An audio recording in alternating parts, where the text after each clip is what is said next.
Either you have it or you don't. He or she is a born leader. Have you heard statements like that before?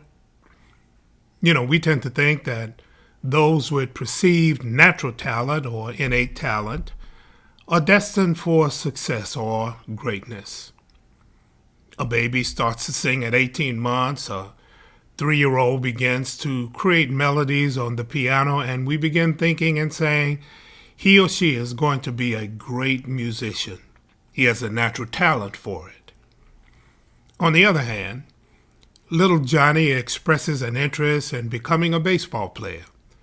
He gets on a little league team and he strikes out just about every time he's up to bat. At some point, you might hear a parent say, "Son, baseball's not for you. You just don't have the skill for it." Put another way, you don't have the talent to play the game. But is an innate talent always a prerequisite for success or for greatness?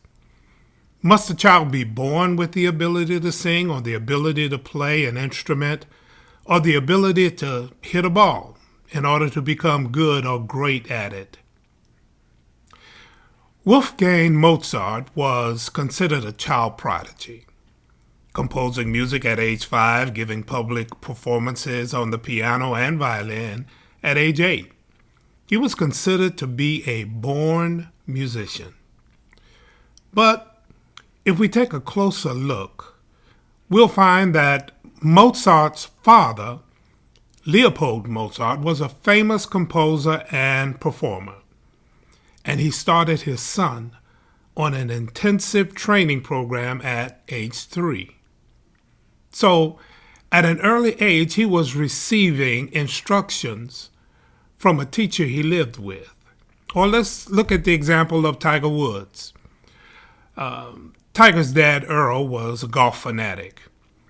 He was a natural teacher. He trained military cadets at City College in New York, teaching military history and war games. He was an effective teacher, and he loved to teach. He once wrote, "I have been properly trained and was ready to go. I took over new ground starting Tiger at an unthinkable early age." Earl gave Tiger his first club at 7 months. It was a putter. And then he set Tiger's high chair in the garage, and he hit balls for hours on end while Tiger watched.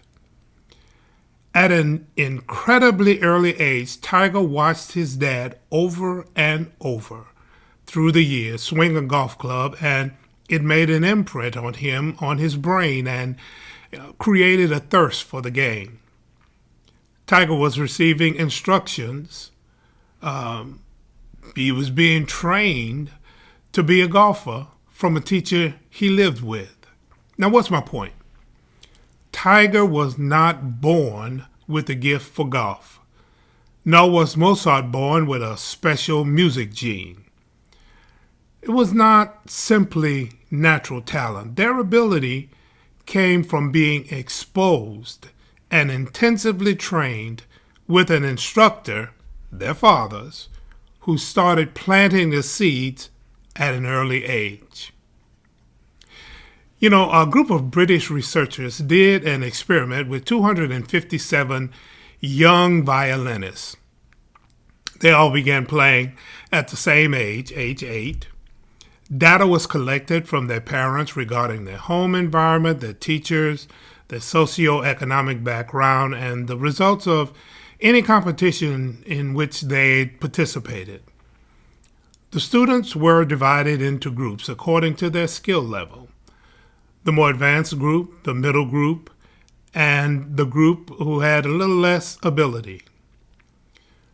Some of them exhibited music talent at an early age, but others didn't. They were evaluated for 10 years. Now, all of the groups advanced, but there were some in the top group whose skills declined. Likewise, There were some in the middle group whose skills advanced and they went to the top group. Some in the lowest group advanced also to the middle group. Now, what caused these accomplishments? What caused one group of accomplishments to far exceed the others?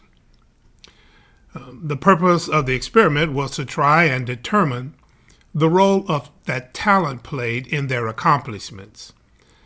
They found that talent was not the major reason for their growth.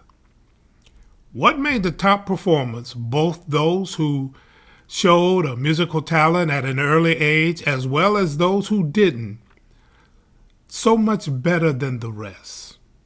The answer was clear. That was one and only reason: practice. Those who showed an aptitude for music at an early age did not do any better than those who showed no musical aptitude early on. But the researchers went on to expand upon the word practice. The top students didn't practice in the way we commonly understand practice. They did what researchers called deliberate practice. Practice specifically designed to improve specific areas of performance. Now, those of us who are football fans, we know the name Jerry Rice. Jerry Rice. Jerry Rice was one of the best wide receivers, if not the best, in NFL history.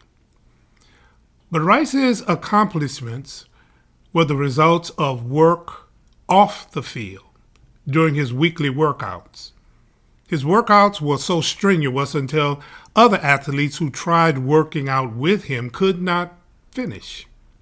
Rice's workouts were designed to address specific areas of his body and mind.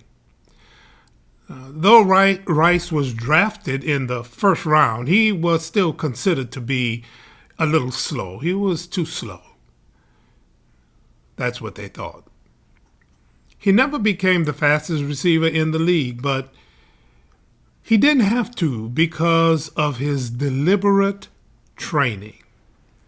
His route running when he was on the field was so precise that defenders could not stop him.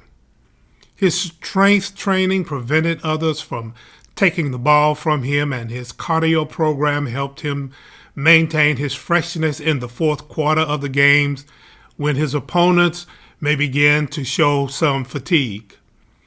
Jerry Rice played 20 years in the league. He played until he was 35 years old, unheard of for a wide receiver. But when you take a close look at his football career, one will find that he spent only 1% of his time on the field playing the game. He didn't learn the game on the field. His on-the-field display was the outcome of his off-the-field deliberate practice routine. But here's the thing about deliberate practice. It's repetitive. It's repetitive. It's mentally strenuous, and it is not fun. One last thing I want to say about deliberate practice. Deliberate practice also requires feedback. Now, Rice did a lot of his conditioning alone, but when he practiced with the team, he received feedback from his coach. Now, why did he need that? When I'm on the driving range practicing my golf swing and the trajectory of the balls keep going in the same wrong direction, it's not going to be easily corrected. My swing is not going to be corrected unless I have someone else watching what I am doing wrong. I can't see myself. I need someone to help me see what I can't see and help evaluate what I'm doing wrong and how I might improve. For that, you need a teacher. You need a coach. Now, I've used musical and sports analogies, but this process can be used for any area you are trying to improve: business, public speaking, sales, doesn't matter. Does not matter if there is something you want to do and you have not thus far been as successful as you'd like. Don't draw the conclusion that this is just not for me. I don't have the talent. Talent is not always the determining factor. Talent is sometimes overrated. You have to decide how bad you want it. You can get there if you make the decision to practice, and to practice deliberately. Did you know